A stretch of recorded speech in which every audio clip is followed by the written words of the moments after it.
আল্লাহর ফেরেশতারা ডাক দিয়ে বলবে, না আজকে আর ফাঁকি দেওয়ার কোনো রাস্তা নেই। কত ক্যামেরা সামনে, সব ফেরেশতারা দেখছে, পড়ো এই লাইনটাও পড়ো, বিনা কারণে মানুষকে কেন কষ্ট দিয়েছিলে এইটা পড়ে শোনাও। যারা কষ্ট দিলেন এই 17 বছর, হাজার হাজার লক্ষ লক্ষ মানুষকে, আপনার বিবেকের কাছে বলেন তো, আপনি কি পড়তে পারবেন কিয়ামতে ওই লাইন? পারবেন না। এই জন্য তওবা করার সময় যেহেতু এখনো শেষ হয়নি, পশ্চিম দিকে এখনো সূর্য ওঠেনি, আপনি এখনো তওবা করতে পারেন যদি আল্লাহ কবুল করেন।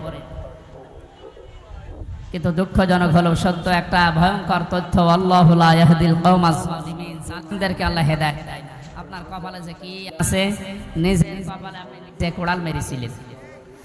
যেন আপনার জন্য এখন আমরা যারা মুসলিম, আমাদের আফসোস হচ্ছে যে আপনি কি করলেন, দুনিয়াও শেষ করে দিলেন, আপনার আখিরাতটা ধ্বংস অলরেডি হয়ে গেছে।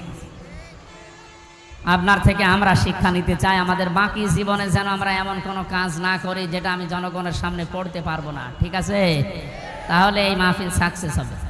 তাছাড়া আমি একেবারে হাব্বা সাব্বা দিয়ে স্টেজ সব ভেঙে ফেললাম, কোনো কাজ আছে? বাংলাদেশে ইসলাম কায়েম হয়ে গেল মনে করেন, কিন্তু আমার নাজাত হইল না, লাভ আছে? বলেন না কেন? ইসলাম কায়েম হোক না হোক আমার চেষ্টা করা লাগবে এই জমিনে। কারণ এই যে ইসলাম, এটা আল্লাহর তৈরি করা, আল্লাহর পাঠানো। আমি ইসলামের মালিক না, আমি ইসলামের খাদেম। আমি ইসলামের কে? এই জমিনটা, এই দেখে মনে হয় 2-3 বিঘা জমিন এখানে পড়ে আছে, এই জমিনের মালিক হচ্ছে ইনি, সভাপতি সাহেব, মুন্সি সাহেব। আমাদের মতো 8-10 জন কামলা, জন, মনীষ, পাট, লেবার যাই বলেন, উনি ভাড়া করেছে যে আপনারা সকাল থেকে বিকাল 5টা পর্যন্ত এই জায়গায় ধান লাগান, এই জমিনে বিকাল 5টায় আপনাদের বেতন দিয়ে দেব। বিকাল 5টা বাজতে আর মাত্র 10 মিনিট বাকি আছে। কয় মিনিট? 8-10 জন মস্তান এসেছে মোটরসাইকেল নিয়ে, বড় বড় ছড়ি নিয়ে, সোনার ছেলেরা এখন যেটা ব্যবহার করতো, যেটা এখন পাওয়া যাচ্ছে, এইটা এখন নিয়ে এসে বলছে এ ধান আমরা লাগাতে দেব না, ধান লাগিয়েছেন যা আরো তুলে ফেল। আমরা যারা আছি কামলা হিসাবে যারা কাজ করছি, একেবারে ছেড়ে দিলে হবে? তাহলে বেতন পাওয়া যাবে? ওদেরকে বলবো, ভাই এ জমিনের মালিকও আমরা না, এ ধানের মালিকও আমরা না, আমরা কামলা, আমরা হচ্ছে জন, লেবার যাই বলেন, আমরা খাদেম, কাজ করছি, বিকাল 5টায় বেতন দিয়ে দেবে। এখনো 10 মিনিট বাকি আছে, আপনারা ধান যদি তুলে ফেলতে চান, ফসল নষ্ট করতে চান, 10 মিনিট পরে তুলে অবশ্য ঠিক।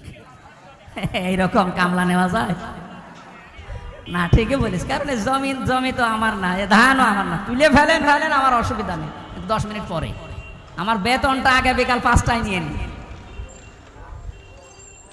বিকাল 5টা বাজার আগে কিন্তু এ ধান আমি তুলতে দেব না, যারা 10 জন কামলা আছি। যদি তুলতে চাই, এরপরও মস্তানরা কাটাকাটি হবে না, মারামারি, রক্তপাত, যদি মেরে ফেলা লাগে। কারণ আমার টার্গেট কি? বেতন। টার্গেট কি? ওইটা না হলে আমি পরবর্তী যারা আছে আমার ছেলে মেয়ে স্ত্রী এদেরকে খাওয়াবো কি? সুতরাং আমার বেতন হয়ে যাক, এরপরে খাবে। এরপরও যদি তুলে ফেলে মস্তানেরা, আমাদের সাথে মারামারি করে যাই হলো। এখন ওই যে জমির মালিক একজন আছে না, কথা বলে না কেন? আমরা খাদেম যারা আছে, এই খাদেমেরা এদিকে তাকান, আমরা খাদেম না? কার খাদেম? কোরআনের খাদেম। কিসের খাদেম? এই খাদেমদেরকে বলছে শুধু এটা এই 10,000-20,000 মানুষ আমার সামনে, তা না, এটা রেকর্ড হচ্ছে, সারা বাংলাদেশ সহ বিশ্বের লক্ষ কোটি মুসলমানেরা শুনছে। 175 কোটি মুসলমানকে খাদেম যারা, কোরআনের আল্লাহর দাস যারা, আমরা আল্লাহর গোলাম যারা, তাদেরকে বলছি জমিনে ইসলাম কায়েম করতেই হবে। এটা ফরজ না, চেষ্টা করে যাওয়া ফরজ। হলে ভালো, না হলেও আমার অসুবিধা নেই, আমার বেতন আছে বিকাল 5টায়, জান্নাত। কথা বলে না কেন? কিন্তু বিকাল 5টা বাজার আগে, তার মানে জীবনের শেষ দিন, ওয়াবুদ রব্বাকা হাত্তা ইয়াতিয়াকাল ইয়াকিন, সূরা হিজরের 99 নম্বর আয়াত। আল্লাহ বলেন ইবাদত করবা আল্লাহর ওই দিন পর্যন্ত যতদিন মরণ না আসে। সুতরাং মৃত্যু আসার আগ পর্যন্ত আমরা যারা খাদেম আছি, এ জমিনে আল্লাহর দিন কায়েম করার চেষ্টা চালাবই। বাধা যদি কেউ দিতে আসে, তর্কাতর্কি হবে, এতদিন সেটা হয়েছে, হাতাহাতি হবে, এতদিন যেটা হয়েছে, রক্তপাত হবে, এতদিন যেটা হয়েছে, ফাইনাল এখন শুরু হবে, মেরে ফেলা লাগলে মেরে ফেলবে। এখন আর সাহস কেউ করবে না। এখন আর সাহস করবে না, এই জন্য তো দাড়ি কেটে পালাচ্ছিল। কি আশ্চর্য ইতিহাস তৈরি করে গেল লোকটা।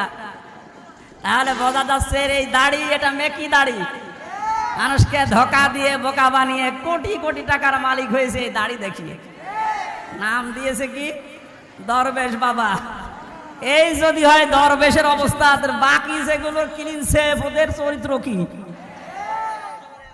আমির হোসেন আমন আমি একটা লোকের ভিডিও দেখলাম, এর চরিত্র এত নিচে নেমেছে আমি এতদিন জানতাম না। সে নাউজুবিল্লাহি মিন যালিক। এদের সর্বোচ্চ নেতার যদি এই অবস্থা হয়, বাকিগুলো যে কোথায় যে টাল হয়ে পড়ি আছে আল্লাহ ছাড়া আর কেউ জানে। কয়েকজনের একটু ফাঁস হয় বলে আমরা জানি, ওদের প্রত্যেকের চরিত্র এরকম।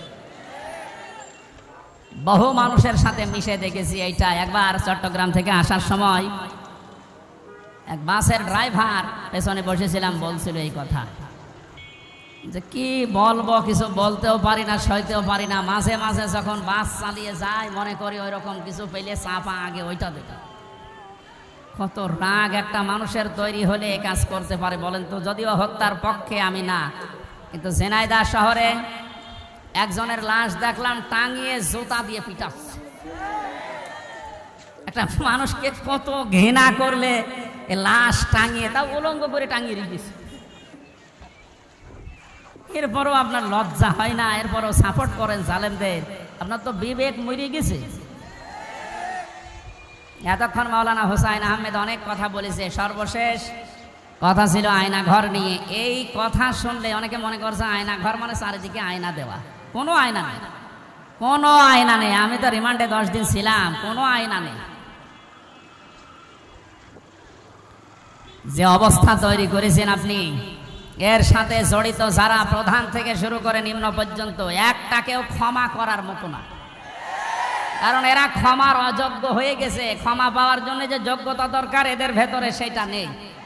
সুতরাং যারা বলছেন এদেরকে ক্ষমা করে দিলে হয় না, না, কিসের ক্ষমা?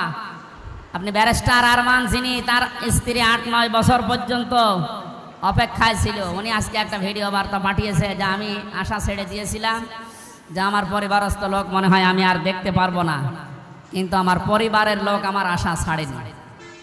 আপনি এই দৃশ্যটা একটু সামনে নিয়ে নিজের সাথে মিলান তো। আপনার জীবনেও কোনোদিন জালেমদের ক্ষমা করতে মনে চাইবে? কখনো চাইবে না। মানে বাস্তবতা টের পাচ্ছেন না। তাই 5 দিন 7 দিন 10 দিনে আপনার অবস্থা এরকম হয়ে গেছে। 8 বছর 10 বছর 12 বছর 14 বছর একজনকে মাটির নিচে এক ঘরের ভেতরে পচা খাবার দিয়ে আটকিয়ে রেখেছেন। আপনার বিবেক বলে কিছু আছে? আপনি জানোয়ার চাই তো খারাপ। মনে করলাম তাফসীর করব কি করে? দৃশ্যগুলো সব এখন চোখের সামনে ভাসছে।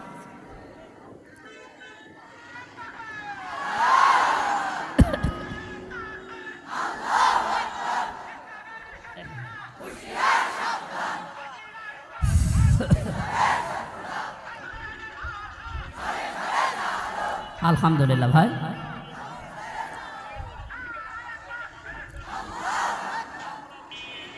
আমার ভাইরা, কোরআনে কারিমে আল্লাহ পাক জানিয়েছেন মাই আশফা শাফাআতান হাসানাতান ইয়াকুল্লাহু নাসীবুম মিনহা ওয়া মাই আশফা শাফাআতান সাইয়্যাতান ইয়াকুল্লাহু কিফলুম মিনহা ওয়া কানা আল্লাহু আলা কুল্লি শাইইন মুকিতা। এই পৃথিবীতে কোনো মানুষ যদি ভালো কাজের, সৎ কাজের, কল্যাণমূলক কোনো কাজের সুপারিশ করে, সহযোগিতা করে, রায় দেয়, ভোট দেয়, সাপোর্ট করে, সমর্থন জানায়, ওই লোকটা ভালো কাজ করে যে সওয়াব পাবে, আপনি ওই ভালো কাজে শুধু রায় দেওয়ার কারণে, সাপোর্ট দেওয়ার কারণে একই সওয়াব পেয়ে যাবেন। সুতরাং এই সুযোগ কিন্তু সামনে আসতেছে।